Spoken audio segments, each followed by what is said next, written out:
평화와 번영의 한반도 시대를 열 수 있는 분기점에 서 있습니다. 돌이켜보면 우리 근현대사는 도전과 응전의 역사였습니다.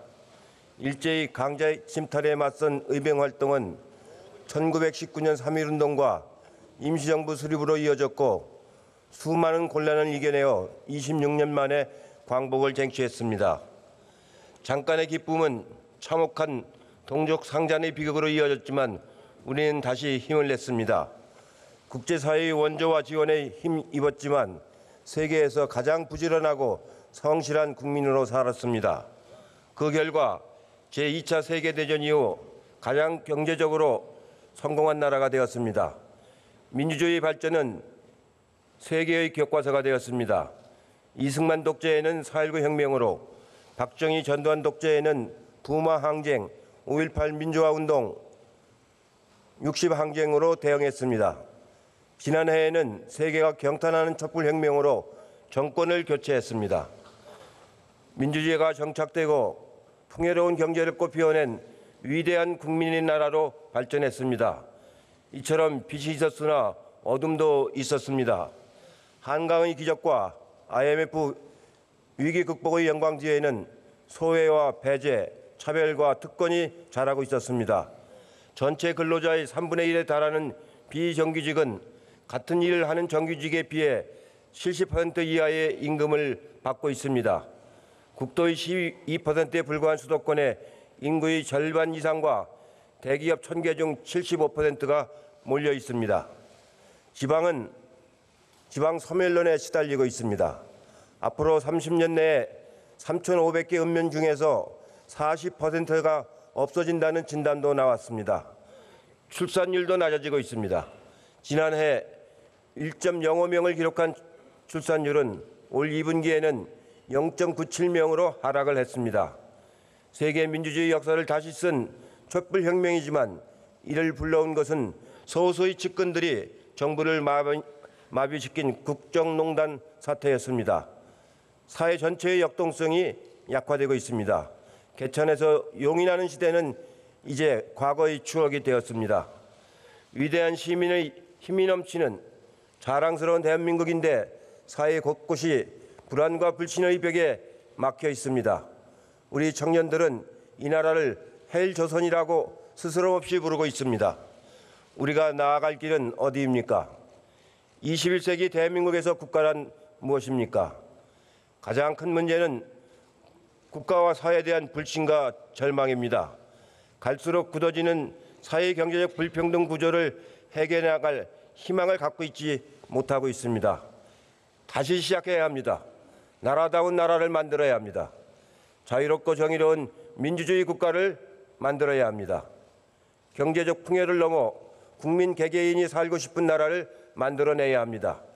주권자로서 자랑스럽게 참여할 수 있는 민주적이고 유능한 정치, 내 노력과 필요에 비례해 공정하게 분배받고 대우받는 경제, 삶의 전 주기에서 편안하고 안심하며 살 수 있도록 보호받는 사회, 자율과 참여 속에 내 삶이 풍요로운 지역 공동체, 평화와 협력 속에 함께 발전하는 한반도, 이것이 다음 세대에게 우리가 물려줘야 할 우리의 약속입니다. 지난 3월 문재인 대통령께서 제출한 헌법 개정안은 나라다운 나라를 이렇게 정의하고 있습니다. 국민의 자유와 안전, 인간다운 삶을 보장해 주는 나라, 국민의 참여와 의사가 반영되는 나라, 더 정의롭고 공정한 그리고 중앙과 지방이 함께 잘 사는 나라. 그렇습니다. 복지국가, 공정사회, 한반도 평화를 외쳤던 촛불혁명이 요구하는 대한민국의 새로운 모습입니다.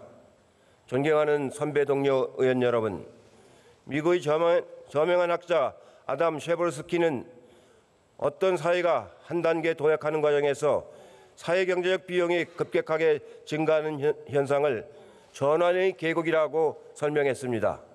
그렇습니다. 변화에는 고통이 따릅니다. 대한민국이 나라다운 나라가 되기 위해서는 한동안 견뎌내야 할 고통스러운 전환기를 지나야 합니다.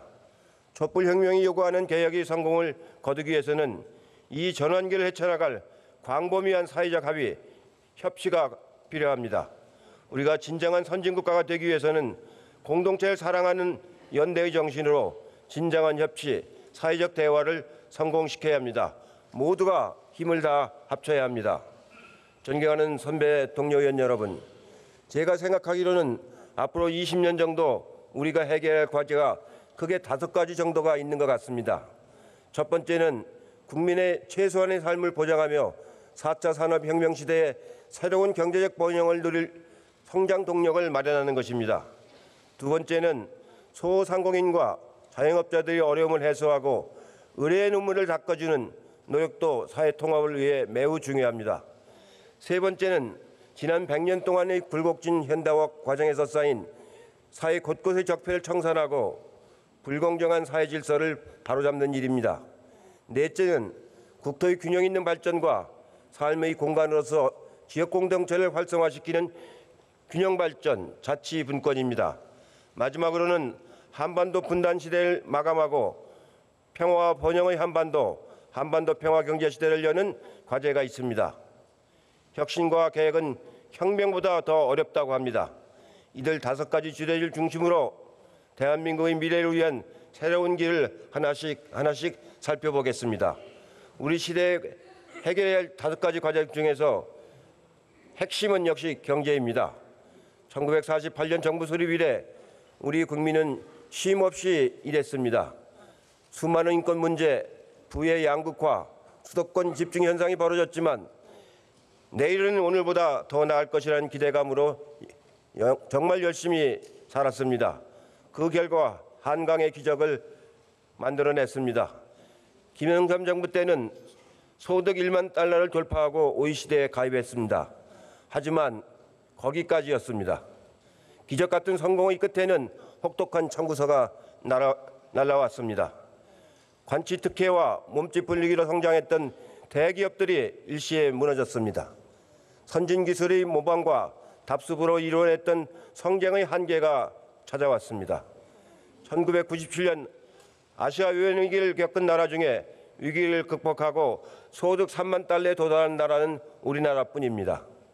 대부분의 중남미국과 동남아 국가들은 불평등 극복과 혁신 성장을 해내지 못해서 성장이 정체되고 말았습니다.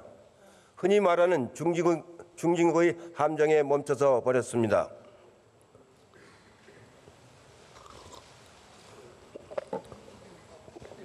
김대중 정부는 국난의 중심에서 임기를 시작했습니다. 국가가 흔들릴 정도의 위기 상황이었지만 과감한 해결책을 제시했습니다. 국민기초생활보장제도를 도입해서 국민의 생활 안정부터 시작했습니다. 복지를 통해 내수를 확대하고 멈춰버린 경제를 재가동했습니다. IT 산업의 육성은 한 시대의 앞을 내다본 전략적 투자로 오늘에 이르기까지 우리 경제의 견인차가 되고 있습니다. 그 힘으로 우리는 IMF 경제 위기를 조기에 극복하고 지금에 이르렀습니다. 문재인 정부는 지난해 1인당 국민소득 29,745달러를 기록했습니다. 올해는 32,000달러를 넘을 것으로 IMF가 예상하고 있습니다.